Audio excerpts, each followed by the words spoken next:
Thank God for what I heard today. प्रभु का धन्यवाद करता हूँ जो सुना आज उसके लिए। I was thinking about when Pedro was sharing, I was thinking about when we go through a plane and we sit at the window seat. और मैं सोच रहा था जब ये भाई बांट रहे थे, जब हम प्लेन के अंदर हवाई जहाज में जाते हैं और विंडो सीट में जब हम बैठते हैं, When you see it down, you see all the small houses, very small, all the cities you can see, like a cluster. Everything is और so ह- small. और जब हम हवाई जहाज ऊपर से जब हम नीचे देखते हैं तो बहुत छोटी छोटी चीजें दिखती है, सारे जो घर जो शहर होते हैं छोटे छोटे झुंड के जैसे दिखते हैं। But when I'm in the ground, I feel like these are all very big things. लेकिन जब मैं जमीन पर होता हूँ तो ये सारी चीजें मुझे बहुत बड़ी बड़ी दिखती है। For example, if I say I own a house, so a 3-bedroom house or a 2-bedroom flat, a और big house यदि I own. उदाहरण के रूप में यदि मेरे पास मेरा खुद का मकान है, जो 2 बेडरूम मकान है, 3 बेडरूम मकान मेरा खुद का है। Yeah, if I own a land, you can say I own 5 acres of land. आप ये कह सकते कि 5 एकड़ जमीन मेरी है। No, but when you go up, all these things are very small. It's negligible. Even sometimes you can't even see those things. लेकिन जब आप जितना ऊंचाई से इन बातों को देखते हैं तो बहुत छोटी छोटी चीजें ये होती, कई बार तो आप इसको नजर से देख भी नहीं पाओगे। I think the same thing term God sees and what I see is totally different. और इसीलिए जैसे लिखा गया है कि जैसे परमेश्वर देखता है और मेरा देखना जैसे होता है वो कितना अलग है। I was thinking like when I think about my own troubles, I just think about the troubles I'm facing. But God, He knows everything. He sees what I'm going through. लेकिन जब मेरी कठिनाइयों को, उन तकलीफों से जो गुजरता हूँ, तो मैं अपनी कठिनाइयों को ही देख पाता हूँ, लेकिन परमेश्वर उन सारी चीजों को देख पाता है। He has a solution for all things. और उन सारी बातों के लिए परमेश्वर के पास एक समाधान है। My thinking is for a limit, like the certain limitations in what I see, but God sees everything. और मेरी सोच जो है वो उसकी एक सीमा होती है, एक सीमा तक ही उसको देख पाता हूँ, लेकिन परमेश्वर सारी चीजों को देखता है। This verse in John 15, verse 16. यूहन्ना 15:16। Yeah, it says, you did not choose me, but I chose you and appointed you that you would go and bear fruit, and your fruit would remain. और यूहन्ना 15:16, तुमने मुझे नहीं चुना परंतु मैंने तुम्हें चुना है और तुम्हें ठहराया ताकि तुम जाकर फल लाओ और तुम्हारा फल बना रहे, कि तुम मेरे नाम से जो कुछ पिता से मांगो वह तुम्हें दे। The first part, like it says, God chose me, and that's for a particular plan. He has a particular plan for my life. और जैसे इसका पहला भाग लिखा है कि परमेश्वर ने मुझे चुना है, एक खास विशेष योजना जो उसने मेरे लिए बनाई है उसके लिए, First is that I bear fruit, और ताकि मैं जाकर फल लाऊं। and second part is that fruit may remain, that it won't go. और दूसरा भाग लिखा है कि वो फल जो है वो आगे बना रहे, वहां से दूर चला न जाए। Like when you read, there are certain parts where Bible says what the fruit of spirit, like say joy, peace, patience, kindness, generosity, faithfulness. और हम पढ़ते हैं कि पवित्र आत्मा के फल के बारे में, प्रेम, आनंद, शांति, धीरज, सहनशीलता, विश्वास, इन सारी बातों को। The first thing starts with love. शुरुआत होती है प्रेम के साथ। Like he wants that first and foremost that that all these things are the fruits are, but these should remain. Even if I've got love, the first one, it should remain. It shouldn't be like sometimes it's there, sometimes it's not there. और ये हमारे जीवन के अंदर जो सारे फल है, उस सारे फलों से ज्यादा जो प्रेम जो फल है वो हमारे जीवन में हमेशा बना रहना चाहिए। ऐसा नहीं कि अब है और बाद में वो नहीं रहता, ऐसा नहीं।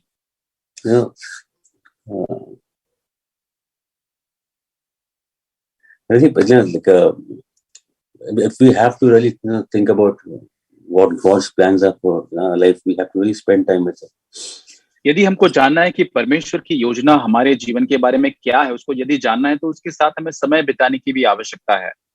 One place when Jesus says, the Bible says that our body is a temple of God.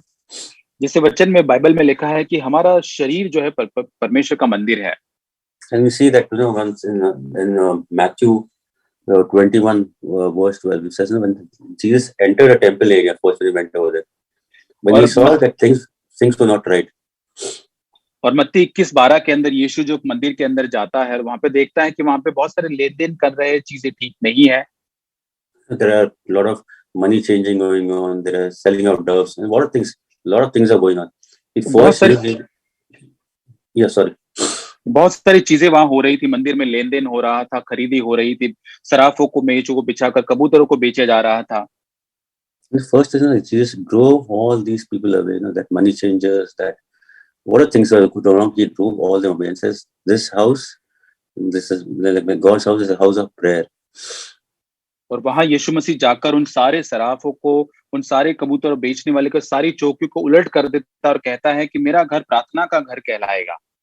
So even same way, if I, ask God, like if my body is a temple of God, when I call him, he won't like all these things to be in their body. He first want all these things to go out from there.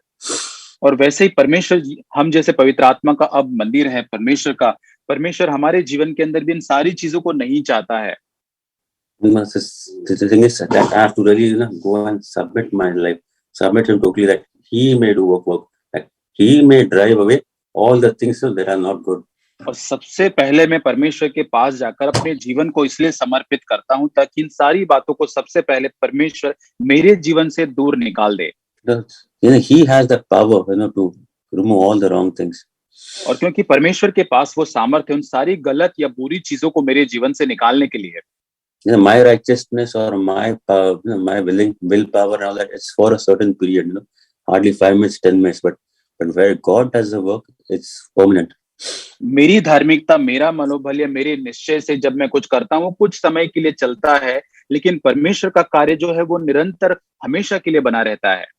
The fruit that God provides will always remain. वो परमेश्वर के द्वारा जो उत्पन्न हुआ फल जो होता है वो निरंतर बना रहता है। God, what is God's plan? So there's one verse we'll see, like in Psalms 46 and verse 10. और भजन संहिता 46:10 के अंदर एक वचन है। The first part only is first is be still and know that I am God. और पहला ही भाग वहां पे लिखा है कि शांत हो जाओ और जान लो कि मैं ही परमेश्वर हूँ। How I know? I have to really be still is I have to leave all my things there in my heart or mind, but really concentrate on God, concentrate on His work, concentrate on His plan for my life. और कैसे मैं अपने आप को शांत करता हूँ, सारी बातों को वहीं पे रख के परमेश्वर की जो योजना मेरे जीवन के प्रति है उसके ऊपर मैं अपना ध्यान लगाए रहता हूँ। And that where they can spend more time with Him, like really have that fellowship with Him. और अधिक समय में परमेश्वर के साथ बिताता हूँ, उसके साथ और ज्यादा संगति में करता हूँ। Sometimes I saw myself, instead of spending more time with God, I used to spend more time in my work. कई बार मैंने देखा है कि परमेश्वर के साथ ज्यादा अधिक समय बिताने की बजाय मैं काम पर अपना ज्यादा अधिक समय बिताता हूँ। Because I love work more. क्योंकि मैं काम से अधिक प्यार करता हूँ। Second, that is where I really set my priorities. Lord, I want to really love you from my heart. Just don't want to say by my words, but things should come from my heart. और वही मेरी प्राथमिकताओं को मैं सीधा करना, सही करना चाहता हूँ। मैं प्रभु तुझसे मैं अपने सारे हृदय से प्रेम करना चाहता हूँ, न कि मेरे काम को। God has said, in the Bible says, all my battles are His. He will fight for me. Bible के अंदर जैसे वचन लिखा है कि मेरे सारे लड़ाई या युद्ध परमेश्वर के, वो मेरी उन लड़ाइयों को लड़ेगा। I don't have to fight a battle, but I have to really depend on, be really clinging on to God, that He will change my life. और मुझे इन युद्धों को लड़ने की जरूरत नहीं, केवल परमेश्वर को लिपटे रहना है, वो मेरे जीवन को बदलेगा। That I should have the same love that He has. और उसके प्रति वैसा ही प्रेम मुझको रखना है। I was thinking about even loving, like I was thinking about, it's not just love. We have read about loving our enemies or loving our friends and all that. But do I really have that love in my life? Like, do I really love my brother, or do I really love my colleagues in office, or it's just words? सोच रहा था कि हमारे अंदर जो प्रेम के बारे में हम सोचते हैं कि हम हमारे शत्रुओं से हमको प्रेम करना है या हमारे सहकर्मी जो है उनके से हमको प्रेम करना है, लेकिन क्या हमारे हृदय के अंदर वो प्रेम पाया जाता है? Sometimes when situations come, I see myself totally opposite. Can you repeat please? When situations come, I really see myself on the opposite side. लेकिन जब परिस्थितियां मेरे जीवन में जब आती है तो मैं देखता हूँ कि बहुत ही मैं एक अलग सा व्यक्ति होता हूँ या विरोध में उसके होता हूँ। Jesus came in this world because He loved everybody. यीशु मसीह संसार में इसलिए आया क्योंकि वे हर व्यक्ति से वो प्रेम करता था। He died, and we all confess that He died for our sins. to give us a new life. हम ये सब जानते हैं कि परमेश्वर यीशु मसीह हमारे लिए मरा ताकि वो हमको एक नया जीवन दे सके. And the same Jesus, he wants to reside in us and teach us how to live like him. और यही यीशु हमारे भीतर निवास करना चाहता है और हमें सिखाना चाहता है कि हम कैसे उसके समान जीवन को जिए.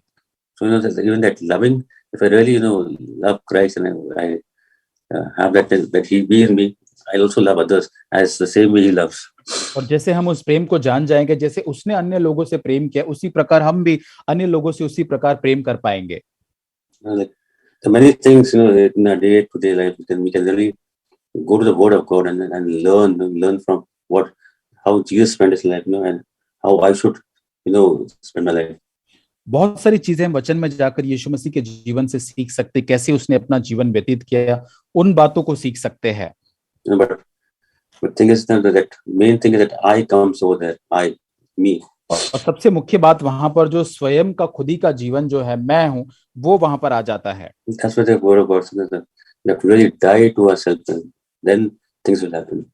और इसलिए प्रभु के वचन में हमको बार बार दिखाया गया है कि हमें अपने स्वयं के लिए मरना है. Like we can carry the cross, और उन सारी बातों को हमको उस क्रूस के ऊपर हम उस क्रूस को उठाना है. And then we can see that working of God and that change in our lives. और वो परमेश्वर का प्रेम, वो कार्य को हमारे जीवन के अंदर देख सकते हैं. May God really help us to take up this one life today, because very seriously. एक जीवन जो परमेश्वर ने हमको दिया, उसको हम गंभीरता से ले. Then really God to open his eyes and can see like what he sees, not what I see, but what he sees. ताकि हमारी आंखें खुल सके, ताकि वो देखने के लिए कि जो वो देखता है, ना कि जो हम देख पाते हैं.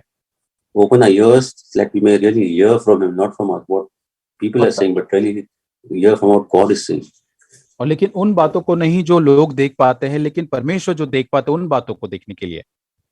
That our lives will be totally changed, that we really be pleasing to his sight.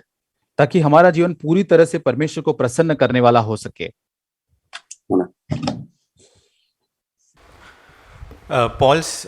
Paul says in Philippians chapter 3, verse 3. पौलुस फिलिप्पियों की पत्री 3 अध्याय के 3 वचन में कहता है, For we are the true circumcision who worship in the Spirit of God and glory in Christ Jesus and put no confidence in the flesh. क्योंकि यथार्थ खतना वाले तो हम ही हैं जो परमेश्वर की आत्मा की अगुवाई से उपासना करते हैं और मसीह यीशु पर घमंड करते और शरीर पर भरोसा नहीं रखते. So this circumcision was a very important commandment which God had given to the children of Israel. और परमेश्वर ने जो इस्राएल के जो लोग थे, उनको ये खतना करने की जो एक बात थी, वो बहुत ही मुख्य बात उनको दी गई थी. It was so important that when Moses did not circumcise his son, ये इतने मुख्य महत्वपूर्ण बात थी, यहाँ तक कि जब मूसा ने अपने संतान, अपने बेटे की जब खतना उसने नहीं किया था, and before he was going to deliver the Israelites out of Egypt, और उससे पहले कि वो इस्राएलियों को मिस्र से बाहर निकालने के लिए जब वो जा रहा था, angel of God came before him and was going to kill him. और वहां पे परमेश्वर का दूत वहां पर आकर उसको मारने पर ही था. And that is the time when his wife, who must have been a hindrance to get his son circumcised, और हो सकता है कि उस समय पर उसकी पत्नी जो उसने रोका होगा ताकि उसके बेटे का खतना न हो पाए, and his wife quickly circumcised their child. और तुरंत ही वहां पर उसकी पत्नी ने उसके बेटे का खतना किया. So it was such an important thing that Moses, who was going to deliver the people out of Egypt, God did not hesitate that he would kill Moses. और यहाँ पर ये इतनी महत्वपूर्ण या मुख्य बात थी कि जो मूसा अपने लोगों को, इस्राएलियों को मिस्र की गुलामी से बाहर निकालने वाला था, परमेश्वर वहां पर बिल्कुल भी झिझकता नहीं है कि उसको वो मारे, ये काम नहीं जो वहां खतना जो नहीं किया था इस कारण से. So that in the new covenant, what is it that circumcision which I need to do? What is that in the new covenant? अब ये नई वाचा के अंदर ये खतना करना, अब ये मुझे क्या करना है, नई वाचा में इसका किस प्रकार से प्रयोजन है. So that is what Paul says in Philippians 3:3. We are the true circumcision who worship in the Spirit of God, glory in Christ Jesus and put no confidence in the flesh. और पौलुस इसी प्रकार यहाँ पर 3:3 फिलिप्पी में कहता है कि हम ही सही खतना वाले तो हैं, परमेश्वर की आत्मा की अगुवाई से उपासना करते और मसीह यीशु पर घमंड करते और शरीर पर भरोसा नहीं रखते। That means I worship from deep within my personality. और इसका मतलब मेरे व्यक्तित्व, मेरे गहराई के भीतर से होकर मैं परमेश्वर की आराधना करता My हूँ। worship is not just words which I speak. मेरी आराधना केवल मेरे शब्द नहीं है जो मैं केवल मेरे होठों से बोलता हूँ। I am giving myself to God, and that is the worship. और मैं अपने आप को स्वयं पूरी तरह से परमेश्वर को सौंपता हूँ, वो आराधना है। And I glory in Christ Jesus. That means my hope and my admiration and my praise and everything is for Christ Jesus. और अब मैं परमेश्वर यीशु मसीह के ऊपर महिमा करता हूँ। अब मेरी स्तुति, मेरा धन्यवाद, सराहना केवल यीशु मसीह ही है। And I recognize that there is nothing good in myself. और मैं इस बात को जान जाता हूँ कि कुछ भी मुझ में अब भला नहीं है। I put no confidence in myself. मैं अपने स्वयं के ऊपर किसी भी रीति से भरोसा नहीं करता हूँ। I just thank God for the word which I heard and encouraged and blessed me. जो वचन परमेश्वर ने सुना है उसके लिए परमेश्वर को धन्यवाद देता हूँ जो मुझे प्रोत्साहन दिया है। I know that I cannot overcome any sin without His help. मैं जानता हूँ कि उसके अनुग्रह के बिना मैं कोई भी पाप कर विजय नहीं हो सकता हूँ। We heard various examples. हमने बहुत सारे उदाहरण सुने। Even Jesus Himself, He had literally cried before God almost in His flesh. यीशु मसीह स्वयं जब इस शरीर में था तो उसने अपने पिता को बहुत ऊंचा स्वर से पुकारता था। I was judging myself, do I have that kind of cry before God? God help me to overcome sin.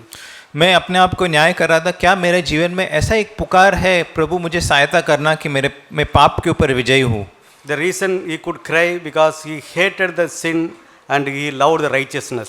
वो इस कारण ऐसा पुकार पाया क्योंकि वो पाप से घृणा करता था और धार्मिकता से प्रेम लगता था। And also when he went through suffering, he entrusted himself. He did not retaliate to anybody.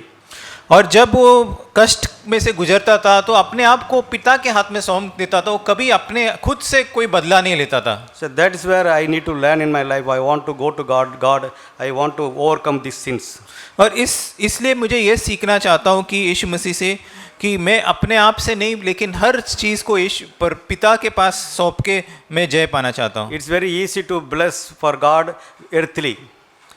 और हम जो परमेश्वर को सांसारिक बातों के लिए स्तुति करना बहुत आसान है। Because but it's difficult to change inwardly because हमें अंदर से बदलना थोड़ा मुश्किल है इस कारण। it needs my repentance. It needs my own determination. Where I want to change, I want to repent.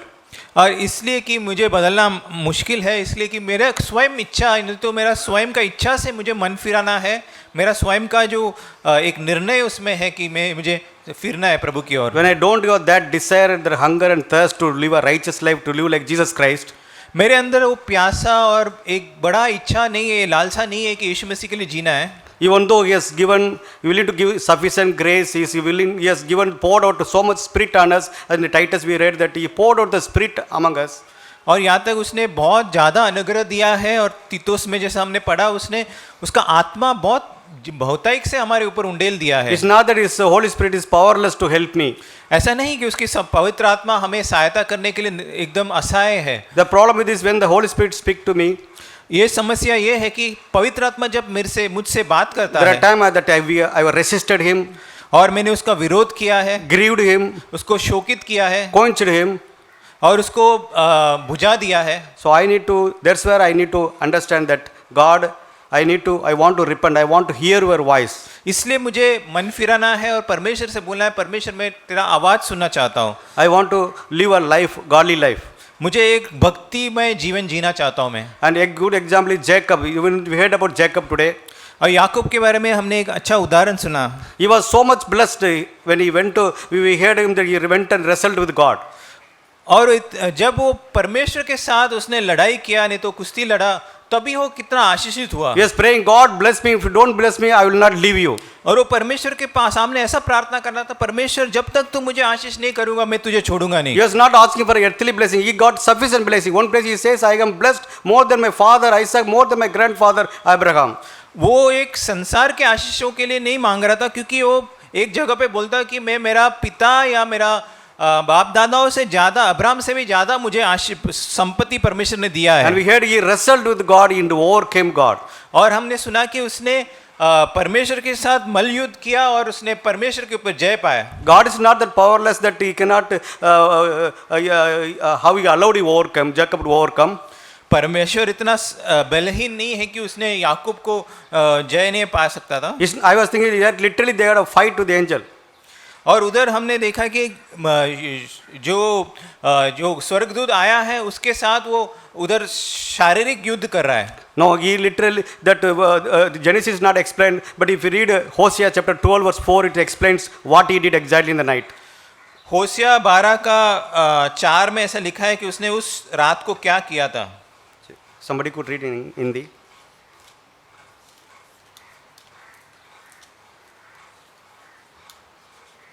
होशिया 4 का Chapter 12 verse 4. होशिया 12 का 4।